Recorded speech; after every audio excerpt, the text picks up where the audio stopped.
Hi, my name is Meredith Lee Pleasance, and I lead talent strategies here at Good Reason Houston. We are a nonprofit organization on a mission to increase the number of students learning in great public schools. And one of the ways we do that is by partnering with local school districts to tackle some of the biggest challenges facing education today. One of our district partners is joining us today from Klein ISD. And today we're joined by Marlene Garcia Salceda, Assistant Director of Opportunity Culture at Klein ISD. Thank you so much for participating in this interview, Marlene. Hi, you are so welcome. Thank you so much for having me on this webinar today. And I look forward to telling you all about opportunity culture here in Klein ISD. Thanks, Marlene. The past 2 years, as we know, has been a challenging time for teachers across the country. And that just might be an understatement. This has been an insane last 2 years. The impact of the pandemic was one of the largest disruptions to public education in recent years. And it makes it even more critical that we support our current educators and recruit high quality candidates to join the profession. In response to these challenges, Good Reason Houston partnered with the Bill and Melinda Gates Foundation and the Houston Endowment to bring Public Impact's Opportunity Culture Initiative to the Houston area. And through this year, many other districts are planning to bring strategic staffing and opportunity culture to their campuses.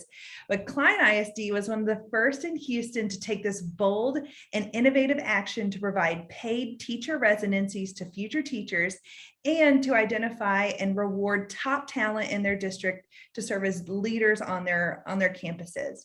We are so excited to have Marlene joining us today to talk about the strategic model and what it means for the future teachers and current teachers in her district. So with that, I'm going to dive right in with Marlene. Can you tell us in a little bit of your own words, what is opportunity culture?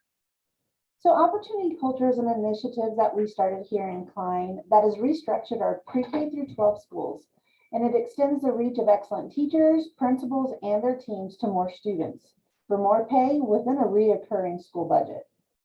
More pay in a reoccurring school budget. What a silver bullet if we could ever find one. Yes, we absolutely want this to be an initiative that's sustainable. So that's why we have decided to go ahead and move forward with opportunity culture. Love it. What made your leadership team and what made the leadership at Klein decide to implement opportunity culture? So we wanted to give our teachers the opportunity to grow in their leadership skills and be compensated for their hard work and dedication.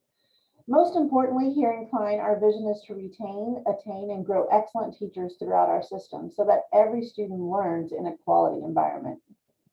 That makes me think a lot about how, our schools, our school districts are constantly looking for great ways to identify talent, to reward great teachers. And when I think about family members in our community, who doesn't want a great teacher in front of their kids all the time?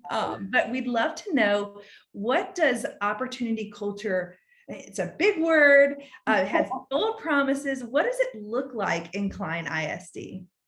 So we started opportunity culture at 9 of our campuses where we saw that our students were in most need of academic support. Our cohort 1 consisted of 7 elementary schools and 2 intermediate schools. Moving into next year's implementation, we've been working with an additional 8 campuses on their OC design since November. The new cohort has 6 elementary schools, 1 intermediate, and 1 high school. And along with that design of cohort 2, Cohort 1 has been working strategically on the redesign for next year, meaning that they're going to be adding more multi-classroom leaders to their current campuses. So we just can't wait for next year. We started each cohort around November and have asked each campus to create a design and implementation team of teachers and administrators. And they determine how to use that multi-classroom leadership and the other roles on their campus. They look at data, they create a theory-based action based on their students' needs so that the strategic placement of the MCLs is exactly where they need it. Oh, it sounds like there's a lot of collaboration amongst district leadership and also school teams who, it sounds like, have a ton of agency to say, where do we need to innovate on our campuses? Where can we really implement some innovative practices? And the principal and the school teams and the leadership on that campus is really the driver of that. I think that's something that makes opportunity culture really special, because it's buy-in not only from district level staff, but also all the way to the campus level. Well, tell me about some of the early successes y'all have implemented at a lot of campuses, a lot of grade levels. Like what's been successful so far? So the earliest successes that we saw were the relationships being built among the team and the collaboration on those MCL teams. We've seen our campuses or our grade level teams that it's no longer my students. It becomes our students so early on with the MCL implementation. Another success alongside that was with the students. They're receiving additional support from the MCLs, from the residents, and they're beginning to feel that confident in themselves. And that is soon reflected on their academic scores. And so we're seeing it all the way around on those teams. And now that it's redesigned for next year, other grade levels are asking, when am I going to get an MCL on my grade level? So that collective efficacy across the campus has grown so much. It makes me think, it's like almost like it takes a village approach amongst a grade level to say, Yes. we're going to look at all the students as ours and we're going to work on it together. Yes, absolutely. That's what we want on our campuses. Mm-hmm. Mm-hmm. Well, some of so Public Impact has 5 design principles for opportunity culture, and they are for teams of teachers and school leaders on campuses to design systems that reach more students with excellent teachers, that pay teachers more for extending their reach. And we are always excited to see teachers get paid more. Yes. With all of this within the funding within the regular budget, which is something just insanely special about opportunity culture, to add in stipends and additional payment without kind of having to source a lot of outside funding to make it happen. Opportunity culture also provides protected in-school time for planning and a lot of clarity and instruction around how campuses should use their schedules and planning time to really set up structures like we just were talking about for the whole grade level to convene and collaborate. And this last piece is around making sure that the authority and accountability of each employee's day-to-day experiences matches their responsibilities. And I think those 5 tenets are what makes opportunity culture really special in the region. One thing I'd love to know from you, Marlene, is why is it so important to Klein ISD to elevate teacher leaders to positions like multi-classroom leaders? Like, I think that you mentioned earlier the MCL, like folks are knocking down the doors to get more MCLs on their teams. And why has that been so important? So it's been important to our district to stay focused on our vision of retaining, attaining, and growing excellent leaders throughout our system.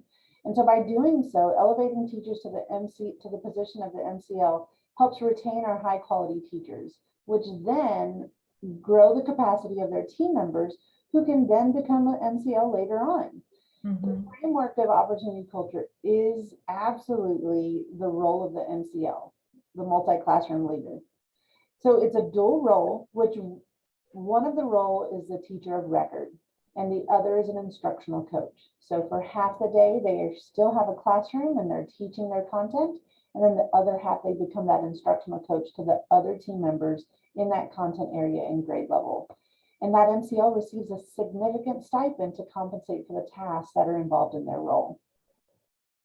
It makes me think a lot about how so many teachers that might be watching this are thinking, well, I've been a teacher for a while. I'm ready to explore my leadership opportunities.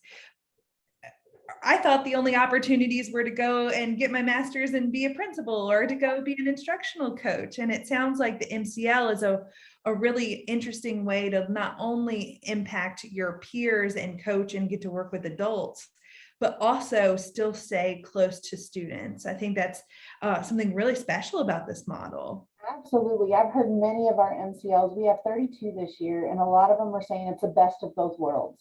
It's the best job ever because I still have my students and having that impact across the entire grade level.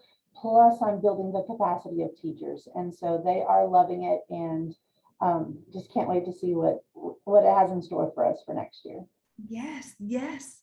Well, what challenges and successes have y'all seen in implementing this model, or with the MCL position in particular? So one of our successes has been the MCL selection process. I think we have been very strategic on the way we planned it out. So what we do is the interested applicants formally apply to the posting on our district website. And then after that application is submitted, they're asked to submit our artifacts, which are your T-tests, questions about how they can be an asset or how they would be an asset to our MCL program. A principal recommendation form is also sent out to their current principal. That is then taken a look at and reviewed, and then based upon that, they meet certain criteria, they're asked to interview through our HR department. Our interview through the HR department is a behavioral event interview, so it's scenario based. Then our panelists, our HR panelists, then decide to place them in an MCL pool, or maybe they're just not ready at this time. And everything is done via email, notifying our candidates of where they are in the process. And once they're placed in the MCL pool, that MCL pool is open to all 18 campuses. And then the principals take a look at their theory of action, the placement that they need the MCL, and then go into that pool and see who meets that criteria and ask them to come out for an interview on their campus. It So reminds our campus is reaching out to the candidates that fits their needs. It makes me think so much about how the level of rigor that Klein has implemented in selecting MCLs really matches the prestige and elevation of this position. And it also makes me think about how this pool of candidates for the principals to choose from really adds capacity to principals to say, wow, I've got this bench. It's kind of like, it reminds me a little bit of when sports teams are drafting the best folks to come be on their team. It feels a lot like that. Yes, I've had some principals like, can we have a draft selection next year? Who gets draft pick number 1? Well, what have been some of your, we've talked so much about the successes, and there's so many things to be proud of. And I know there might be folks joining in on the webinar that are thinking about maybe implementing this at their district, or maybe their school is about to implement opportunity culture, or maybe they're a parent and they're like, ooh, I'm hearing opportunity culture in my district. What are some of maybe the challenges that you've experienced also in that first year of implementation? So one of the challenges has been the model of the MCL on the campuses. So since each campus created their own theory of action, some chose to do 2 MCLs on one grade level. We've seen that model work a little more efficiency just because those students don't have to be dispersed into the other classrooms. Now, let me take a look at the other side. So when you have one grade level, one content area MCL, then when that MCL is teaching in the morning and coaching in the afternoon, those students have to be dispersed into the opposite content area.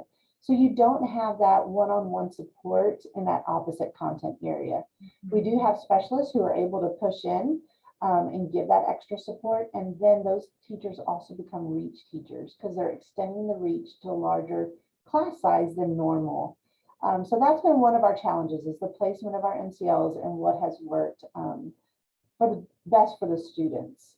Mm-hmm. Another one of our challenges is communication, and really being upfront and talking to our stakeholders, our teachers, our campuses, our parents, as what is opportunity culture? What does it look like on our campus? What is your child going to be coming home to say?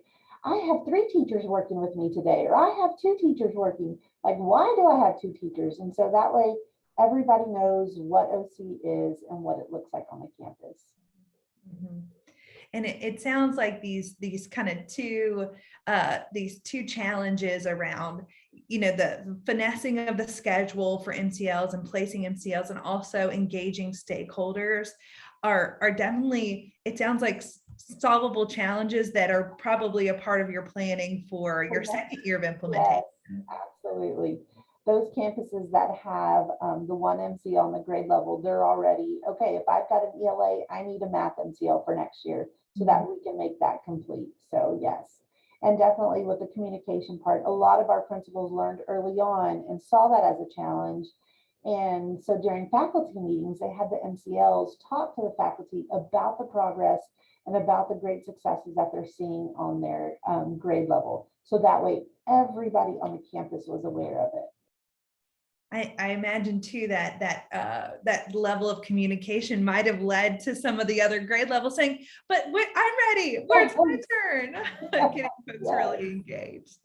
Well, we've talked a lot about the multi-classroom leader and the opportunity for excellent teachers to find tailored roles that meets kind of their vision for their careers.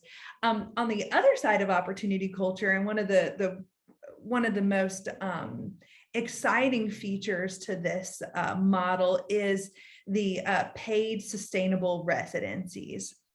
And so Klein ISD has partnered with local universities for a long time. We've been placing student teachers for a very long time.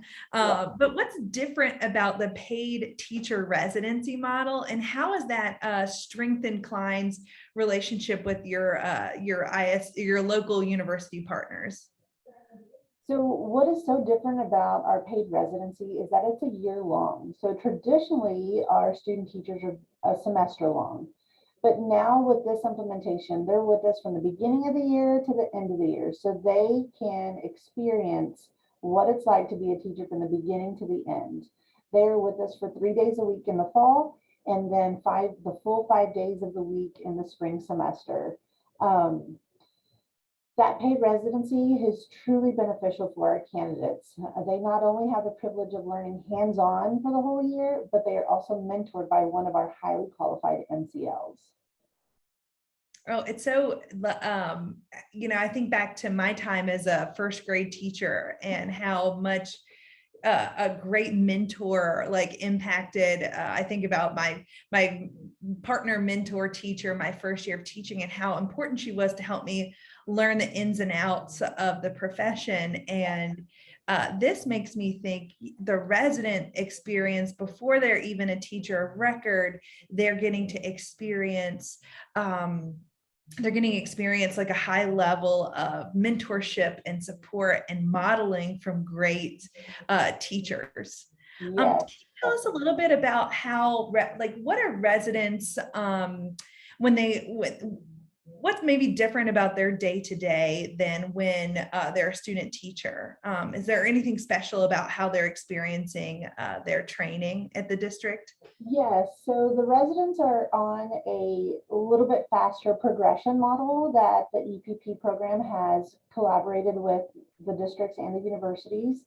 And so about week 10, they're able to give flex time to the MCLs. So if you think about it, that MCL is coaching all morning. They're not able to step out of their classroom.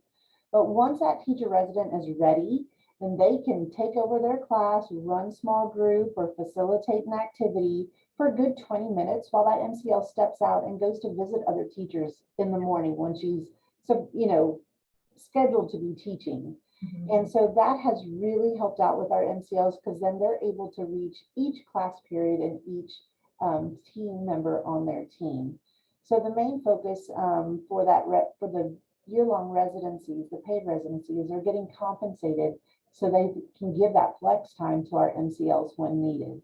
And as that progression, that gradual release starts happening throughout the year, it goes from 20 minutes to 30 minutes to 45. And then they're teaching a whole lesson. Then they're teaching 2 subjects. And so it gradually releases them to become the teacher that they are set out to be. And it's wonderful to see them grow. Yes, they get the opportunity not only to get compensated for their time. And I know that definitely has an impact on, we would love, good reason, Houston, along with our district partners, along with universities, would love to see more people pursue the teaching profession. And one of the features of this program that you're mentioning is residents are compensated for their time. When they're seniors in college, they're getting paid to learn And also this gradual release model you just mentioned speaks to, wow, wouldn't it be great if all of us had the opportunity to try out their job Right. in increments and then say, okay, now when it's my turn to do it all by myself, I'm confident because I've got lots of experience under my belt with feedback and mentorship. I imagine that on-ramp is going to result in a lot of residents signing up to say, I'd love to come and continue my teaching career at Klein. And I also, hope that maybe there's some freshmen in college right now thinking, oh, wouldn't it be great to explore teaching and get paid at the same time? Definitely. And going hand in hand on what you said, staying in Klein, we have several campuses who have already given letter of intent so that they can stay on their campus as a new teacher next year. So we're excited to hold on to some of our residents who want to stay here in Klein and continue growing with us. And I can just imagine in a few years, they're going to be ready to take on that MCL role as well. So I can't wait. Tell me a little bit about what it's like for the school district and campuses to collaborate with the university partner. How does that work in practice? Absolutely. So we hold governance meetings every 2 to 3 months with our campuses. And that's just a shared collaborative space. We have district representatives and university representatives, which consist of site coordinators and our principals. And we talk about celebrations that we have on campus, our teacher resident progress, and any concerns that have recently come up. I work hand in hand with our site coordinators. We meet on campuses to see our residents teaching and see the progress that they've made. And so we just have that collaboration open and communication open with each other. Mm-hmm. We've talked a lot about the structure of opportunity culture and how it really allows for teacher leadership and innovation and scheduling all within a sustainable budget. We talked a lot about how the residency model is a great pipeline for future teachers who've been trained in a really high quality model that's going to set them up to be successful in your district. For folks on the call that might be thinking about implementing, maybe they're district folks, or maybe they're a teacher or a school leader who are thinking about maybe implementing opportunity culture, what's the best advice you could give to a district or a campus that's thinking about bringing opportunity culture to their schools? So the best advice I would give was to have great communication from the very beginning with all stakeholders, including your parents, on that grade level, your teachers, all faculty members, and then also to be strategic about the placement of their MCLs. Remember that this program is to grow our students. That is the number one focus, is to grow our students academically. How do we do that? We do that by building the capacity of our teachers in order to extend the reach of more students. So just to keep those two things in mind, communication and strategic planning. Well, Marlene, thank you so much for carving out time to talk with us today during your busy schedule and really to share your firsthand knowledge of opportunity culture. I know it'll be so helpful for our community and folks listening to learn about opportunity culture and some of the really innovative approaches that are happening here in Houston to impact staffing on campuses. Marlene, it's been a delight to have you. And I'd love for you to share any last thoughts before we close out. Awesome. Well, thank you again so much for having me on this webinar. It has been my pleasure to share our experience here in Klein ISD with our year one of implementation of opportunity culture. I wish everybody the best out there. It is a fabulous program that you will see progress in your students and on your campuses with a collective efficacy approach. And just know that it is a great program if it is strategically placed on your campuses. So I wish you the best. Thank you, Marlene. And I'd love to encourage anyone listening to this call in the Houston area to contact me, Meredith Lee Pleasance at Good Reason Houston. My email address is meredithlee at goodreasonhouston.org, and you can find my information on our website. If you have any follow-up questions for myself, or if you just want to know more about opportunity culture. It's going to take innovative approaches and efforts like this to truly move the needle in Houston to increase the current teacher pipeline and provide opportunities for amazing teachers to experience additional leadership opportunities and being compensated to do so. And certainly opportunity culture and strategic staffing gives us at Good Reason Houston a lot of hope for the future. Thank you to everyone for watching today. And thank you again, Marlene, for sharing your experiences with us today. You're so welcome. Thank you very much for having me.